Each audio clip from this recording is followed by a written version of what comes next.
June 2025.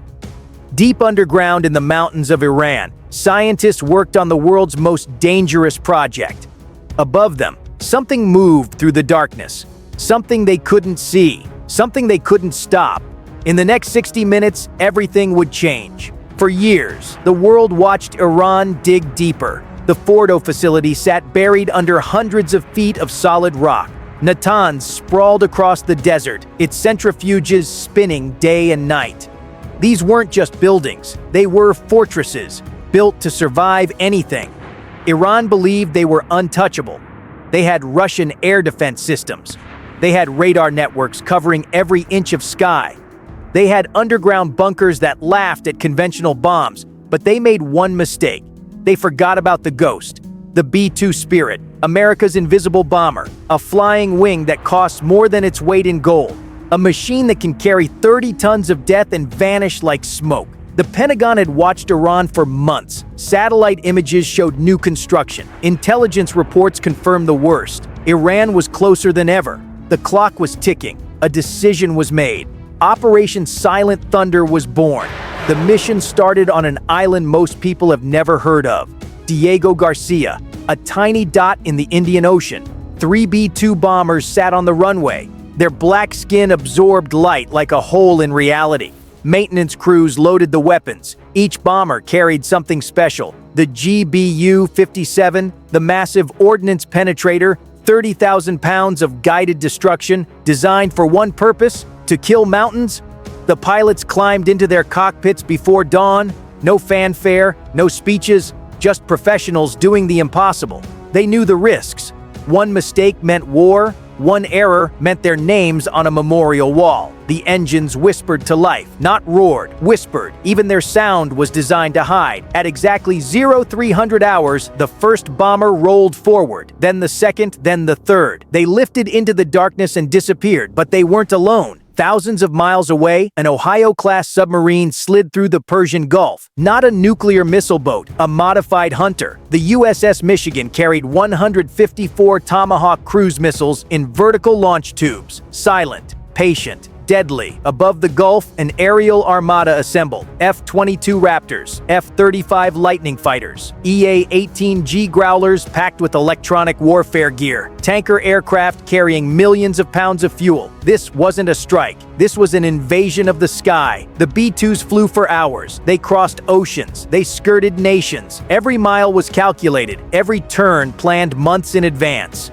They refueled 3 times. Giant tankers met them in the darkness, passing fuel through a flying hose while moving at 500 miles per hour. Iran had no idea what was coming. The Iranian air defense network was impressive. S-300 missile batteries covered the approach routes. Early warning radars swept the sky constantly. Fighter jets sat ready on runways. On paper, Iran was protected. But paper doesn't stop ghosts. The Growlers struck first. They didn't fire missiles. They didn't drop bombs. They attacked with invisible weapons. Radio waves, jamming signals, electronic noise that turned sophisticated radars into useless junk. Iranian operators stared at their screens and saw nothing. Static, chaos, lies. Then came the SEED missions, suppression of enemy air defenses, F-35s carrying anti-radiation missiles. These weapons hunt radar signals like bloodhounds hunt scent. An Iranian radar operator made a fatal choice. He powered up his system to see what was happening. The missile saw him first. Explosions rippled across Iran's air defense network. Radar sites went dark. Missile batteries died before they could fire. Communication networks fractured. The invisible shield protecting Iran's nuclear sites cracked and fell. The F-22s owned the sky now. Iranian fighters tried to scramble. Some made it airborne. None made it home. The Raptor pilots didn't even need to get close. They fired missiles from beyond visual range. Iranian pilots never saw their killers. Meanwhile, the USS Michigan received its orders. Launch codes verified, target coordinates confirmed. One by one, Tomahawk missiles punched out of the submarine. They broke the surface and ignited. 54 missiles headed for predetermined targets. Power stations, command bunkers, communication hubs, everything Iran needed to respond was marked for death. The Tomahawks flew low, hugging terrain, following valleys, using GPS and terrain mapping to navigate. Iranian defenders heard them coming, the sound of jet engines screaming past at treetop level. Some sites tried to shoot them down. A few succeeded. Most didn't. And still, no one saw the B-2s. The bombers approached their targets from different angles. Each had practiced this moment 100 times in simulators. Each crew knew their job perfectly. The lead B-2 reached Fordo first. The facility sat under a mountain. Engineers said it could survive a nuclear strike. They were about to be proven wrong.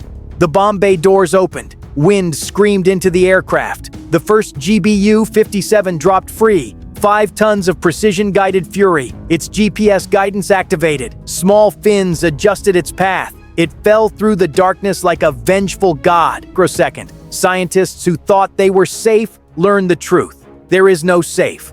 Not from this. Natanz was next. Spread across the desert. Multiple buildings. Multiple targets. The second and third B-2s worked in coordination. They dropped 8 bombs in total. Each one found its mark. Each one delivered devastation. The GBU-57s tunneled into underground chambers. They smashed through reinforced concrete like it was cardboard. When they exploded, entire sections of the facility ceased to exist. Not damaged, erased. Above ground, the Tomahawks arrived. They hit with perfect timing. Power stations exploded into darkness. Emergency bunkers disappeared in fireballs. Iran's leadership lost contact with their military. Commanders couldn't communicate. Units couldn't coordinate. The entire strike lasted 12 minutes. 12 minutes that changed the balance of power in the Middle East. 12 minutes that proved a simple truth. Stealth beats steel. Precision beats protection. Technology beats geography. Iranian air defense crews finally spotted something on radar, but it was too late. The B-2s were already leaving, already heading home, already untouchable. Not a single American aircraft was engaged by enemy fire. Not one pilot felt threatened. The operation was so one-sided, it barely qualified as combat. The sun rose over Iran to reveal the damage. Fordo was gone. Natanz was crippled. Iran's nuclear program had been set back a decade, maybe more. The facilities could be rebuilt. The knowledge could be recovered. But the illusion was shattered. Iran had believed their defenses were strong enough. They had invested billions in air defense systems. They had buried their most precious assets under mountains. They had done everything right by conventional thinking. It wasn't enough, not against an enemy that doesn't play by conventional rules. The international response was swift. Some nations condemned the strike, others quietly celebrated. But everyone understood the message. American stealth technology wasn't just advanced, it was untouchable. The B-2s landed back at Diego Garcia. Crews climbed out exhausted but alive. Not a scratch on any aircraft. Not a single malfunction. The mission was perfect. Intelligence analysts reviewed the results. Satellite imagery confirmed the destruction. Iran's nuclear ambitions had been dealt a crushing blow. The threat level dropped overnight, but questions remained. Would Iran rebuild? Would they seek revenge? Would this lead to wider war? The Pentagon had answers. More B-2s waited on runways. More submarines patrolled the seas. More satellites watched from space. The message was clear. Try again and the same thing happens, only faster. Operation Silent Thunder proved something the world had suspected but never seen. Modern war isn't about the biggest army. It's not about the most soldiers. It's about technology. It's about precision. It's about striking faster and harder than your enemy can respond. Iran built fortresses. America built ghosts. Iran trusted rock and concrete. America trusted stealth and silicon. When those two philosophies met, there was no contest. The B-2 spirit earned its reputation that night. A bomber designed in the 1980s proved it still ruled the skies in 2025. Its stealth technology still worked. Its crews still trained harder than anyone else. Its mission planning still bordered on perfection. Somewhere in Iran, engineers are already drawing plans for new facilities. Deeper bunkers, better defenses, stronger walls. They're wasting their time. Because the next time America needs to strike, the technology will be even better. The bombs will be even smarter. The pilots will be even more prepared. You can't hide from the future, and you can't stop what you can't see. That's the lesson of Silent Thunder. Not that America is invincible, but that the age of untouchable fortresses is over. In modern war, nothing is safe, nothing is sacred, and nothing is beyond reach. Iran learned that lesson the hard way. The world took notes, and somewhere in the darkness, another B-2 sits ready, waiting for the next impossible mission, ready to prove once again why it's called the Spirit. Because ghosts don't retire, they just wait for the next haunting.